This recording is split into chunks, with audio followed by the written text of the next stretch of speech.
நான் இந்த மாவட்டத்துடைய மண்ணிலே பிறந்தேன், இந்த மாவட்டத்தை சேர்ந்தவர். உங்களால் எனக்கு ஒரு வாய்ப்பு கிடைக்கப்பட்டது, முதலமைச்சர் என்ற வாய்ப்பு கிடைக்கப்பட்டது. உங்களால் எனக்கு இந்த இயக்கத்துடைய பொதுச் செயலாளர் என்ற உயர்ந்த பதவி கிடைத்திருக்கின்றது. பொன்மனச்செம்மல் புரட்சி தலைவர் எம்ஜிஆர் தோற்றுவித்த இயக்கம், அம்மா கட்டிக்காத்த இயக்கம்.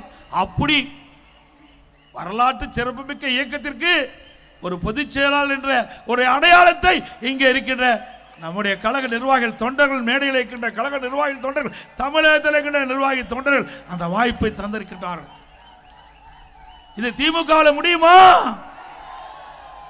திரு கருணாநிதி அவர்கள் திமுக தலைவர், அதுக்கு பிறகு ஸ்டாலின் திமுக தலைவர், அதுக்கு பிறகு உதயநிதி வருவதற்கு துடித்துக் கொண்டிருக்கின்றார்.